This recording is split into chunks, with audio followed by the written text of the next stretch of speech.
हमारा खोलवनी ना बाबा जान जाई परशुराम जी बहुत शक्तिशाली थे औरों के सामने राम के सोझाना ना जन्नी बनी मत बाबा बनी मत हवा मत बनी हां तब कतना लो बिहार यूपी झारखंड के आके कबार के हार गइल तब रहुए चलो बनी जनता के बिगाड़ रावण और 5 गो ब्यास बैठेले सवेरे संग है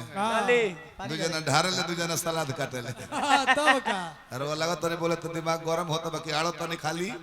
महात्मा बाबा के मानतनी आदर सापोन हां वही से तरवा जानतनी न हमरा के जितना ब्यास लोग के लोग चिन्हला उतना लइकन के मोबाइल में हमर सेल्फी खिंचाइल बे हां तब डाउनलोड कोइल फोटो बहुत डाउनलोड करे वो लागत तनी बोले बहुत गरम होता दिमाग देखी बाबा हम सुधर गइल बानी 3 बरिस से हां तब का ई संत के मंडली हो गइल बिया ई जे मांस मछली दारू शराब सारा बंद हो गइल तनी पर कंट्रोल कर लो छोड़ दनी सही और गांव जवार है कर माने कुछ ना बोले लगो हां तब रौरा गांवा ना रौरा घरो हां 5 गो फैन होई है हां तब का रौरा गावे ना हां रौरा घर रौरा भाइयों में दू जना हमर फैन होई है हृदय से माने वाला इहो अब तो रौरा संगवा बैठल बल तो नहीं बोली लो बाकी रौरा घरो में फैन बालो हम मुहे ब्यास है रौरा लागत नहीं भक भक बोल दाढ़ी बने के सधुए ओए में कहता नहीं कि दे राम दिला दे राम भीख मांगे के तैयार बनी रौरा द्वार पर सवेरे भीख मांगो हां अर्जी इतने बा हां अपना मलकिनी से कह दे कि ना खड़ा होके हां तो बैठियो के दे दी है हम लेके चल जाए भिखिया कुछ हो हां भाई जौने होके हां कुछ ना होके नु हां तो कटोरी में हां तनी सा नारियल के तेल हां दे दी है मूड़ी पर लगा ले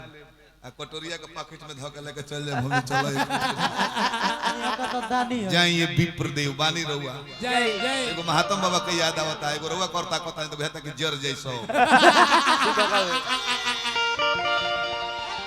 भाई अधिकार लेबो रही कहले से कौन फायदा बा बा कौन फायदा भाई हो के नाम धइले बे रहुआ हां सही सही तबे तो हई ले लो ले लो घबराए मत हां धासन बाबा हमें इस समय से जवाब दे दे होता नहीं सुना बच्ची होता घबराए के नहीं के पंडित जी तो मंच के नीचे गोड़ लागो हां तब तो ये जता है व्यवस्था घबराए के तनको नहीं खाए ना तनिको ना बैठक जगह से हम दे जब जवाब हां बौसीर का तो भइल भाई कहत रहा कि बोला हमर फेफड़ा करे जा बौसीर हां हमारा मोर लकी माइक वाले के बोल दी कि बोला हमर अंडकुश ई कैसे जय खुशबुद्दीन भाई तारा समझावला नहीं का के ए तू तो महात्मा बा के उम्र के बड़ा नु हां कहत रहा कि वो अगला लेके दौड़ रहले पछिला पछिला सही पछिला लेके दौड़ रहले हां हम अगला ले ले दौड़ गए जाके दोनों सेट को दे 5 बाजे लगल जो कीड़ा के दो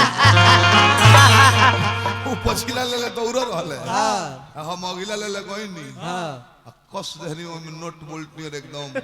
त लंगड़न के जानते बड़ो हां गोड़गर लो छोड़ा के भाग जाई लंगड़ा बोर की गोड़वा रसर भी रेड दे सब भगवत संगे घिसी आइल जाई हो के नहीं जॉइंट और वो दशरथ जी के है 2 बजे वाला बाकी 1 बजे वाला अभी मरण ना करौनी श्राद्ध कैसे रुआ गई कैसे बेवकूफ ब्यास हमरा लाई लगो त बोले में ब्राह्मण के नचनिया गरियावत आई नी चलार चटे हमरा कहत जाओ हमरा कह जा बबुआ का कर जाता औरत समाज लोग यहां के बोले दो पढ़ले रहत हमरा कहत नहीं कि माई के कृपा ना रहित नु हां स्टेशन पर भीख मांगता हां मांगे ला लो माई के कृपा के संगे संगे हम हो 2-4 गो संगवा ना गोल रहती नु त अपन पुरनका कर्म याद बाकी ना कथ सुपारी चूना पान कथ याद बा सुपारी ना? चूना पान केकरा कहला पर 2-4 गो गा देनी संगवा यू है ब्यासो में ऊ है नहीं कलो से कौन जैसे ना गईली हां जरा से 4 गो गौनई गा दी है यूट्यूब पर डाला जाई हां उनकर महीना में 20 गो प्रोग्राम हो जाई तब का इतना महंगा कुर्ता बंडी तो पहले ना लोग पता लुंगी पर चली होता नहीं अपन के दुकान पर उहे हवे कल्याण करेले हां देख ले कि कलाकार के हृदय के साफ बा हां 4 गो गौनई गा ले हां ओकरा बाद ना हियो गाए हां तो उनकर पहचान बन जाई कमलवास चीज है सिंदरायन जादू चीज है स्वामीनाथ चीज है हां लगी गौनई होकर तई उहे न देहिया हियो ऊ है खेसारी के गुरुदेव जी कमला बाबा हां दोनों शील्ड ले ले ना रहनी 12 बजे जकरता छीन के दे देले हां जल्दी सब चेतन छपरा जन्नी आर्मी कोचिंग सेंटर बाकी का करो